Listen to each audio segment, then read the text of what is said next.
Oh, great.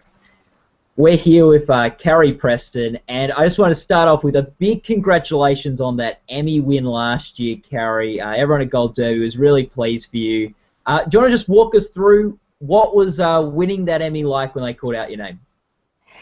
Well, first of all, I wanted to thank Gold Derby because you guys were such big supporters of me, and in particular me getting nominated for an Emmy. And I feel like, you know, if the press is on your side, it really makes that a little, I wouldn't say easier, but maybe a little more likely that you'll get a nomination. You know, just because there's so many in this particular category, which is guest.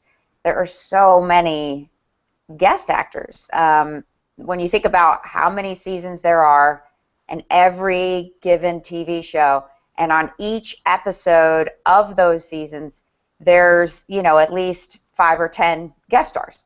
So I was really honored to be singled out that way, first of all. So when I went to the Emmys, which happened the week before the Primetime Emmys. The guest category is presented on the Creative Arts Emmys night. And it's a little more low-key. It's more, you know, the awards are being presented to the crews and the designers and the behind-the-scenes people who really make the shows happen, and we're the only acting award that night. So there aren't very many actors really. They're the presenters and then the nominees for the guests. So it has like a really interesting feel to it, and I was just pumped. I'd gone to the Creative Arts Emmys in 2001 with my husband, Michael Emerson, who won that year for The Practice for guest in a drama. So I was a little familiar about how that thing was going to go, and it was just an extraordinary day. The day was gorgeous. I loved my dress. I was with my husband, and you know, I was honored to be there. And then my category, I think, was number 83 of you know, 106 awards or something like that. So, you know, I'm sitting there for a good 3 hours before my category even comes up. And I'm noticing the whole time how in the Creative Arts Emmys, they give you 1 minute from when your name is called to get up on stage to say your speech and leave. And if you do not get that speech out first, the music comes up. Second, they turn the lights out. And then third, they take the mic off. So there were people standing up there literally going, in the dark. And I thought, okay, if I win, and there's no way I'm going to, but if I win, I am not going to get the scary Emmy music. They are not going to turn the lights off on me, and they're not going to turn the mic off. I will make sure that happens. And so when they called my name, it was just utter shock, but it was also, I had a task. You know, I had to get up there and make that speech and get off. So I didn't even kiss my husband. I didn't even say anything to my agents. I bolted. I ran. I've never run that fast in heels in my life. And then before I knew it, the speech was over and I was backstage going, what just happened? And for the rest of the night, it really did feel like my feet never touched the ground. It was you know, a pure elation. Man, it's like lining up for a sprint, but you don't know whether you're going to have to run. Yes, exactly, exactly. So your heart is beating for 3 or 4 hours. I was exhausted by the end of the night. And I know our editors Chris Beecham and Rob LeCourier had predicted you to win the Emmy. They called it, and you know, there was quite a feather in their cap for the Emmys because you were up against such stiff competition last year, like Linda Cardinelli, Joan Cusack, Margot Martindale, Diana Rigg, and Jane Fonda were all in your category. Like, you took down some pretty like iconic acting heavyweights from film and TV.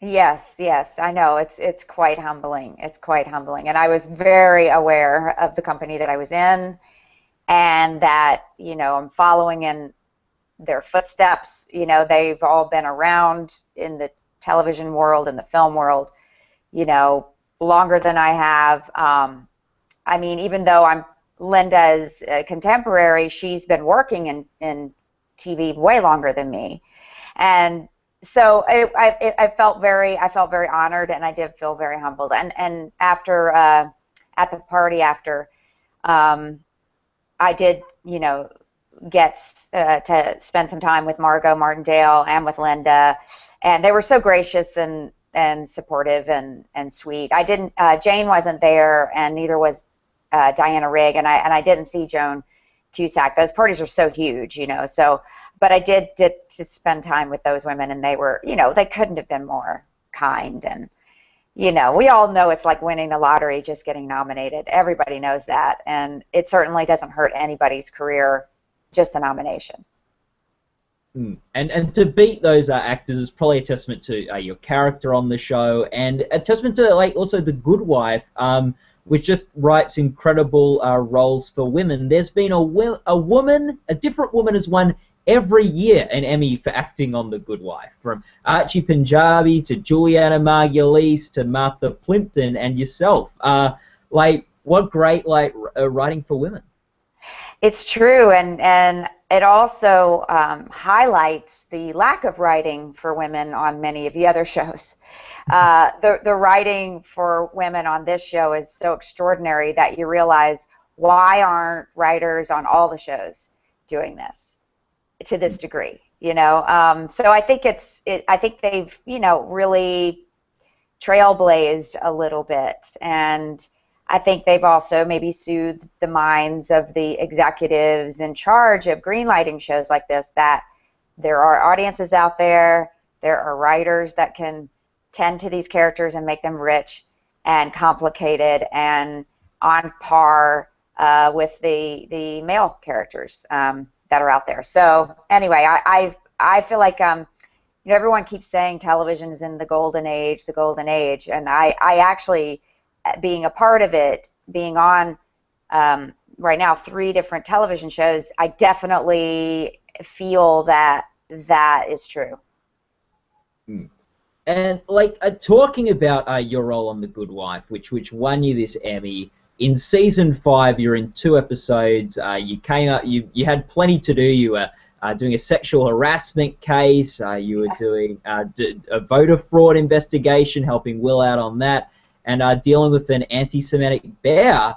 What do you think about what they gave you to do in season 5? Well, it's always such a treat to get the scripts. It's like unwrapping a really exciting gift on Christmas morning that you don't know what's going to be inside, but you know it's going to be great.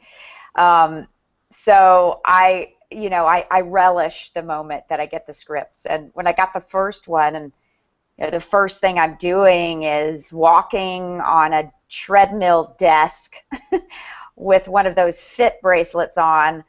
I thought, okay, this is going to be delicious. You know, they love to throw a lot of things in my character's way and just see how she juggles them all. And that's just, you know, an incredible gift as to an actor. What else, you know, what else do you want? You want to have so many things to play, so many obstacles to overcome. And then so we shot that episode, and that was terrific. And then this next one comes in, and there's this costumed bear, and it's saying anti-Semitic things. And I read it, and I was like, oh, this is so funny, but they're never going to let that happen. They're going to cut that. That's never going to go on air. There's no way they're going to let that go on air. And so I tried not to get too attached to it, you know. And the scripts, the rewrites were coming in, and it was still in, and it was still in. And I was thinking, okay, well, what are we going to do when we shoot it, and then in editing they have to cut it? Because I was still convinced, you know, that they were going to cut it. And I got on set, and we were shooting it in the middle of Times Square, which was a crazy day. It was freezing cold. We're, you know, in Times Square, where you can't really lock it down. I mean, you can't really say to, you know, 50,000 people who are wandering around to get out of the way. So it was, it created that chaos that was carried over into the scene in a fun way. And I said to the director, so what are you going to do when they have to change the lines in post? And she goes, what do you mean? And I said, they're not going to let a bear call me a dirty Jew. It's just not going to happen. She goes, no, I think it is. I was like, okay. And then sure enough, I had to eat my words when I saw it aired. I was like, okay, I guess they stood by it. And now people quote it to me. I saw a fan came up to me recently, and the ringtone on her phone was me going, I'm not a dirty, stinking Jew. I'm not a dirty, stinking Jew. And I was like, what? That's your ringtone? She's like, I loved it. I thought it was hilarious. So there you go. Oh, that's so good. So with guest performing, you sort of have to pick your episode that you're submitting to the judges a bit before the other actors, because when the ballots come out, it's got episode descriptions. Do you know which of those two you're going to go with it? The second one, the one with the bear, because I also have, it has a really great arc for the character, because you see her in that situation, you see her, helping Will, you see her go head to head with Eric Bogosian's character, so you see what a shark she is there.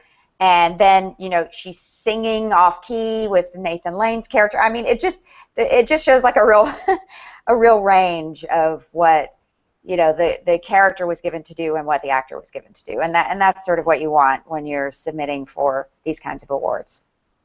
Yeah, I'd agree. I think that's got everything you want in a tape. I think that's the one to go with.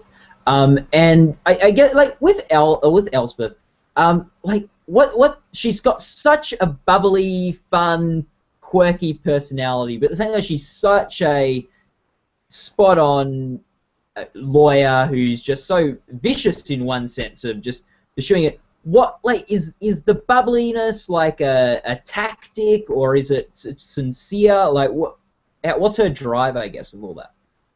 Well, I don't play it as some kind of Machiavellian thing that she's doing to dupe people into thinking she's stupid and then striking them when she's smart. I think it's much more interesting to think of her as someone who is very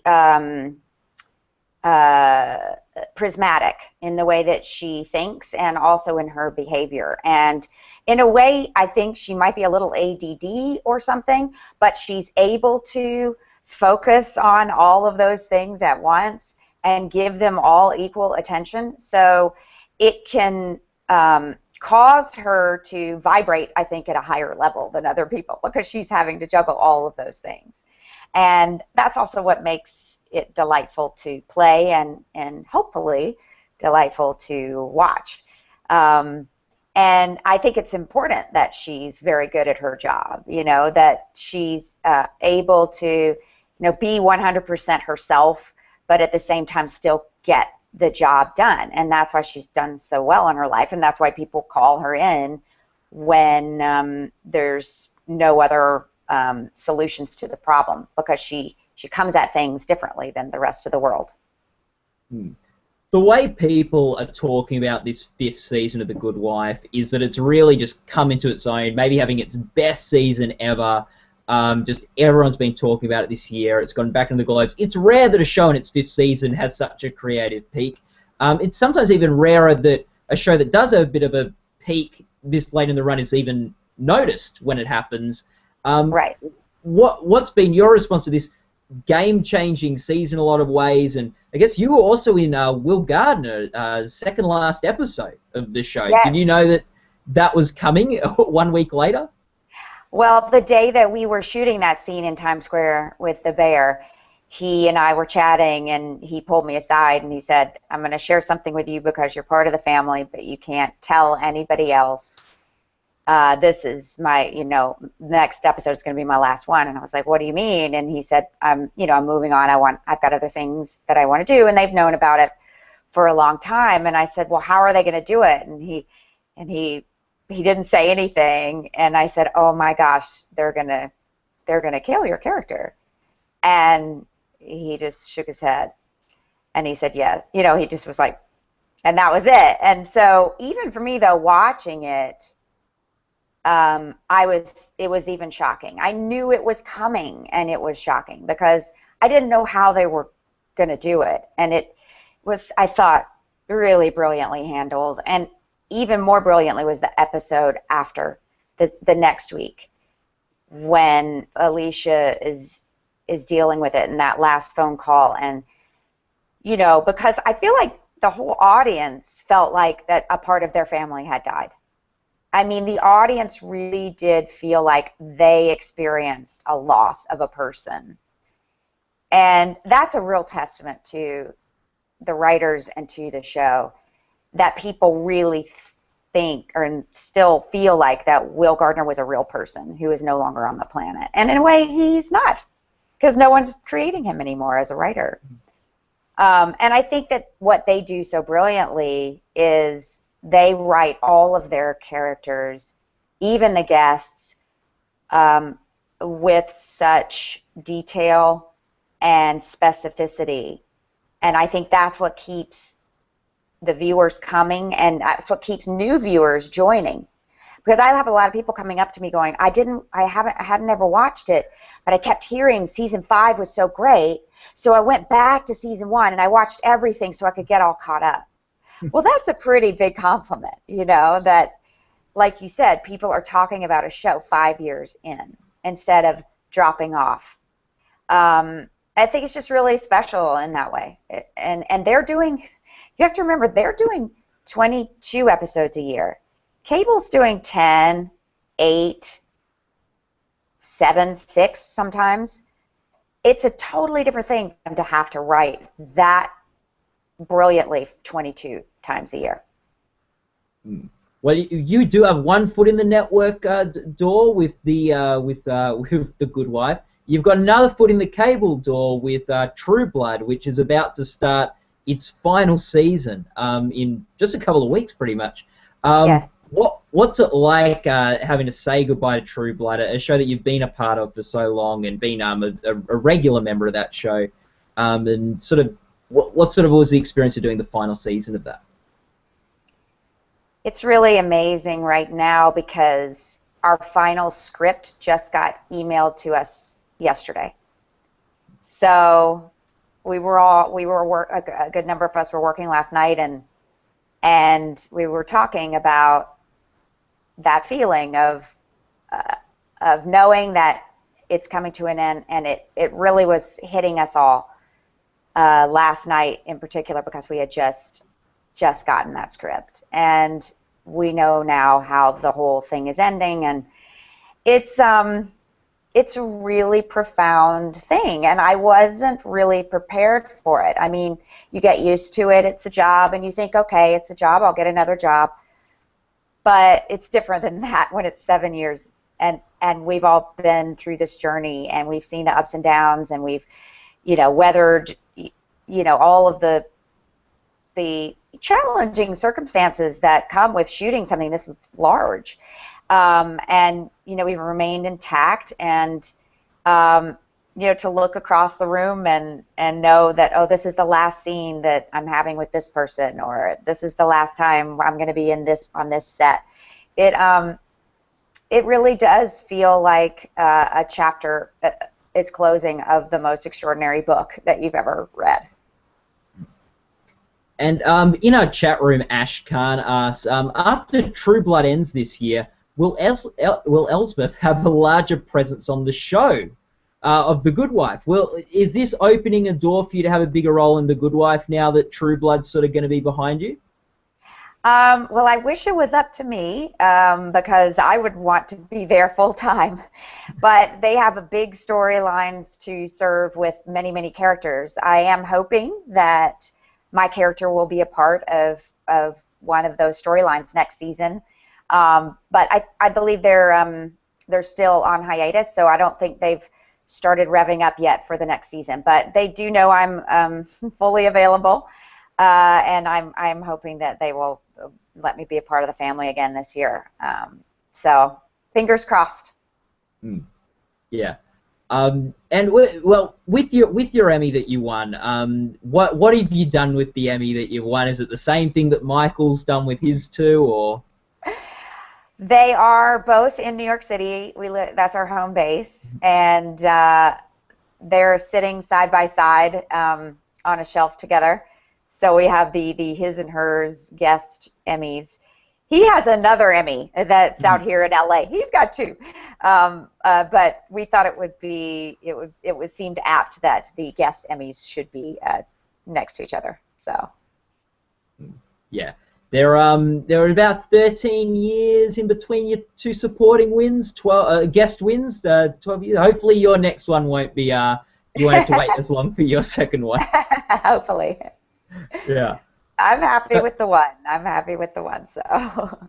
Well, we'll see what we can do for you, Carrie. All the best of luck this year at the Emmys. All the best of luck. Thank you. All the best of luck with The Good Wife and with True Blood wrapping up and everything. And thanks for chatting with us today. It's a great pleasure, and thanks again for all of your support of my work. Thank you. No worries at all. And we